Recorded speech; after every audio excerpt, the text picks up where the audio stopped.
Bom, são grupos de plantas, as briófitas, as pteridófitas, as gimnospermas e as angiospermas.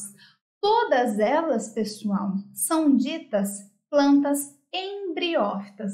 Então, briófitas, pteridófitas, gimnospermas e angiospermas são embriófitas. Olha elas todas aqui, ó, nessa representação, todas elas embriófitas. O que significa uma planta ser embriófita? Significa que elas se formam a partir de um embrião envolto por tecidos parentais, que é fundamental para a dispersão no ambiente terrestre e proteção da planta em desenvolvimento, ou seja, proteção do embrião, tudo bem? Todas as plantas são, portanto, embriófitas. Quando a gente olha aqui para esse cladograma, a gente vê que todas elas apresentam, portanto, essas duas características aqui que eu estou circulando.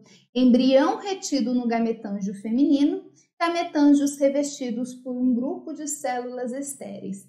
Todas essas plantas aqui, gente, todos esses grupos de plantas, acredita-se aí que elas derivaram de um grupo ancestral de algas verdes, tá?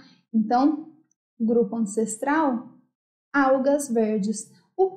Quais são as evidências que permitem que a gente diga que as algas verdes, que as plantas terrestres evoluíram de algas verdes? Gente, tanto as algas verdes quanto a...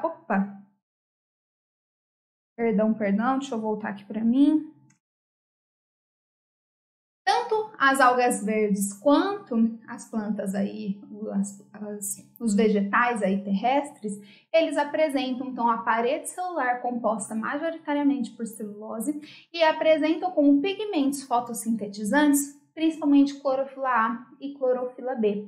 São pigmentos fotossintetizantes. Bom, a gente sabe que a fotossíntese é um processo do metabolismo energético que ocorre aí nas plantas, nas algas, e que é um processo que depende da luz. A luz solar precisa ser captada para fornecer energia para que ocorra a produção de moléculas orgânicas, não é mesmo? Então, essa captação da energia luminosa acontece devido à presença desses pigmentos fotossintetizantes, como as clorofilas. E tanto as algas vegetais quanto briófitas, pteridófitas, gimnospermas e angiospermas apresentam clorofilas A e clorofila B, sendo, portanto, essas evidências de ancestralidade comum entre esses vegetais, entre esses tipos celulares, vamos dizer assim.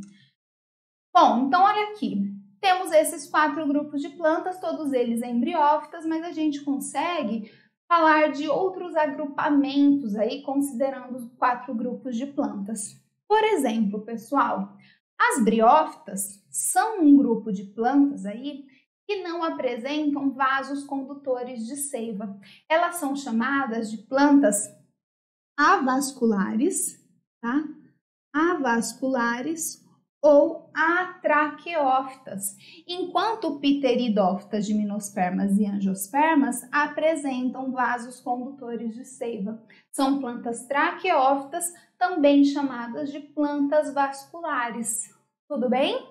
Nas plantas vasculares, que apresentam vasos condutores de seiva, água, sais minerais, seiva elaborada, que é composta por água e compostos orgânicos, circulam no interior de vasos. Já nas briófitas, que não apresentam esses vasos, a circulação desses componentes, na verdade, não ocorre. Ocorre difusão de água, sais minerais, célula a célula, vai passando de uma célula para outra, de uma célula para outra. Isso, pessoal, é importante quando a gente pensa no porte das plantas terrestres. As briófitas, por não terem vasos condutores de seiva, elas apresentam um pequeno porte.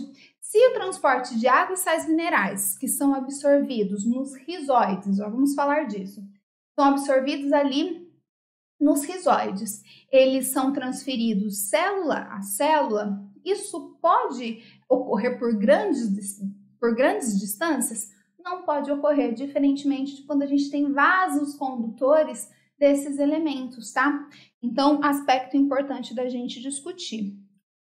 Bom, então falamos desse outro agrupamento, né, das plantas traqueófitas. Em relação às estruturas reprodutivas, a gente tem uma outra classificação para as plantas terrestres. Qual é essa classificação?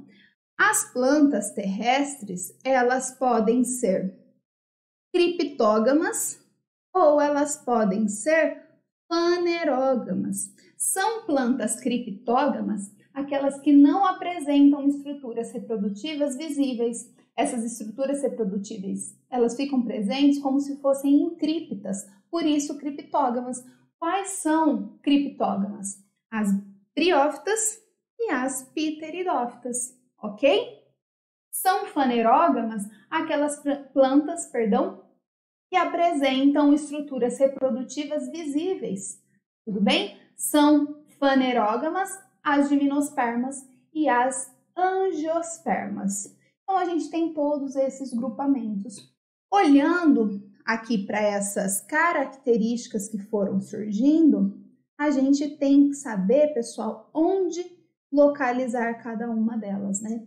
Então, embrião retido no gametângio feminino, vamos lá, vou apagar aqui e vou usar o laser para a gente olhar melhor agora.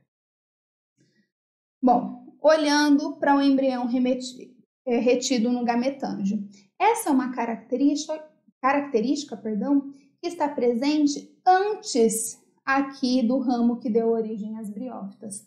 Essa é uma característica, portanto, que está presente em todas essas plantas. Por isso, elas são embriófitas.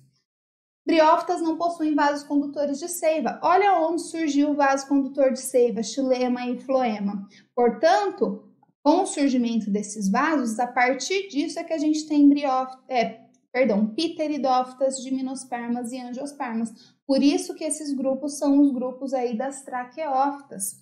As sementes, gente, ocorrem em gimnospermas e também em angiospermas.